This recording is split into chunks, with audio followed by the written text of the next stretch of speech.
Hi everyone, number one Marmaduke fan here. So I've been cleaning my room figuratively and literally for the past year.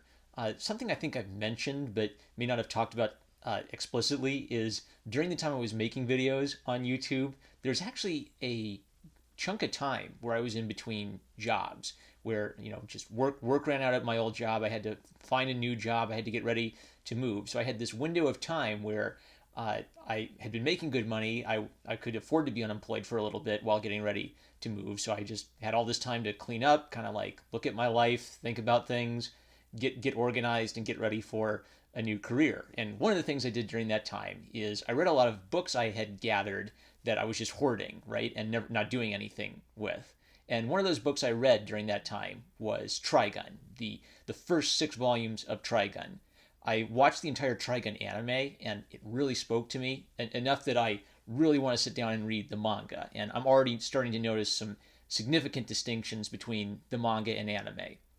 Maybe like I think it's in newer anime, it's become more popular to have a very literal translation from the page to the screen, so that watching the anime is almost just like watching a high budget motion comic of the manga. But for Trigun, it seems like they took a little bit more artistic license with the source material. And what after I read Trigun, I actually scanned these pages last year because something about them intrigued me, and then I donated the books to like Goodwill or something. And I found them again while just cleaning my room, going through my digital files. And at first I thought, okay, this is an interesting little thing. But then I looked at them and I realized, oh, okay, there's something unique here. There's something important here because Yasuhiro Night Owl is doing something that I don't think I've seen other artists do in quite this way. And I think what this is a good illustration of being self-critical. Yasuhiro Night Owl is literally making fun of himself. Like he draws himself as a character in some gag strips, kind of making fun of how lazy he is. And he also makes fun of his own art, which means that he has a critical eye. He's able to detach himself enough that he can look at his own work and make fun of it. And it fits with the tone of the story because something about Trigun is it combines silliness and seriousness in a good balance. So the main character has this really tough, cool exterior, but then he's also something of a happy-go-lucky type, and sometimes he does sort of makes oafish mistakes. But this doesn't reduce him into just a silly idiot because you get the sense throughout the series that this happy-go-lucky exterior is kind of his way of coping with some deep sadness that he's going through. So what spoke to me about Trigun is that it had this ability to have silly humor, so it wasn't just like unbearably sad and depressing, but it didn't reduce Vash the Stampede into just a ninny who can accomplish nothing and is an idiot and has nothing serious to his personality. And that sense of humor, I think, is reflected in how Yasuhiro makes fun of himself. So what Yasuhiro did in these manga volumes, and this is one reason I'd recommend you check out the manga, even if you were a fan of the anime and never picked up the manga, is he would make fun of his own illustrations. So a lot of manga will have just like these little, illustrations on the front and back. They're meant to kind of like make the page look nice so you can see everything. And so what Nighthawk does is he looks at it and then he reimagines the composition in a silly way.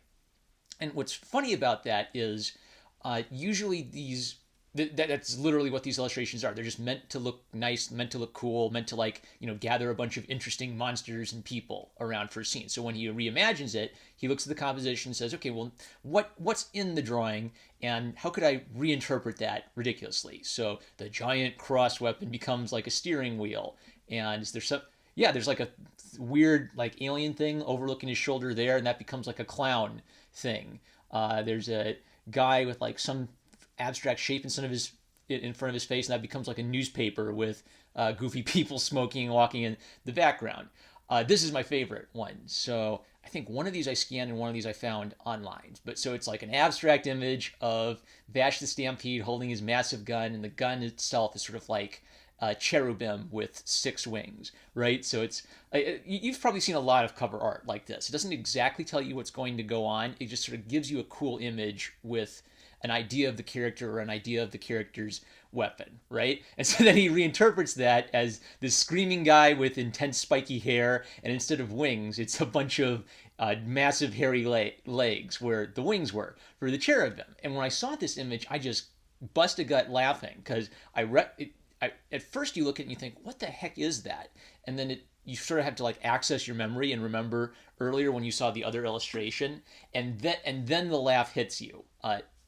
What this means is that Naito has the ability that I think most artists need to have, which is A, the ability to make fun of themselves, and B, the ability to look at their art as a thing, not a beloved object. So what he did is he looked at this drawing that he made and he thought, okay, what is this drawing? And then he thought about, just like almost like he's looking at it objectively. He's not thinking about like the abstract, oh, this represents the feelings of the story. Once he figures out, okay, this is kind of a weird idea, then he can translate that into something ridiculous, into something with a sense of humor that fits with Vash's the Stampede's kind of silly, what is it? The sort of silly mask that Vash wears to kind of cover up his sadness and his fear.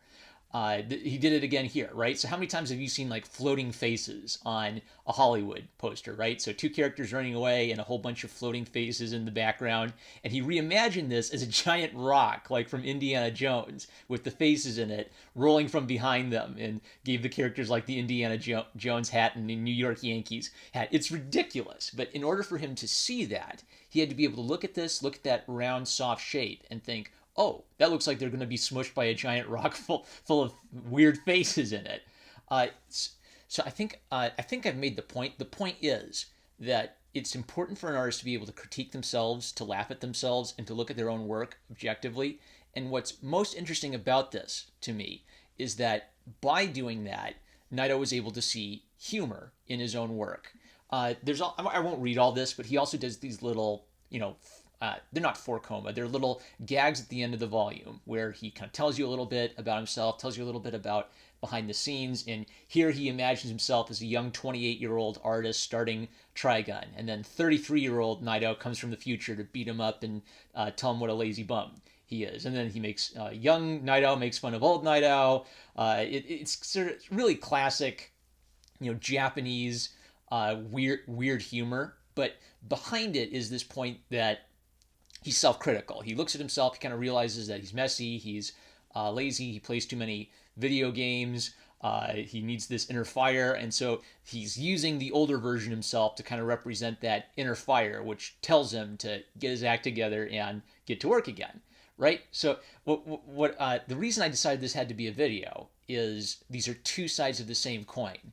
Not only is Naito able to look at himself and say, oh, I'm playing too much Bocce 2, I've got to play less video games. He's also able to look at his art in the same way and not take himself super seriously. So I think the lesson you could learn from this could be summed up as, don't take yourself too seriously. Don't take your art too seriously. Be willing to turn it upside down and see where your noses are going wrong. Be willing to look at the serious side of what you do with a sense of humor, and that might give you inspiration for something that's completely different. Something that I don't think anyone could ever have thought of that without being able to look at something they already had done and reimagine it or reinterpret it. That's the point. So I've really enjoyed the first 6 volumes of Trigun. I really love the anime.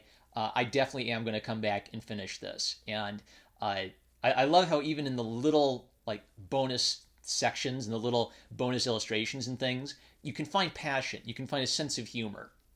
And so I would highly recommend this manga, having read it. One of my favorites that I've read in the past year. With that, I'm #1 Marmaduke fan. I love you guys. I love the people who have supported this channel. Let's do a video game giveaway. Yeah!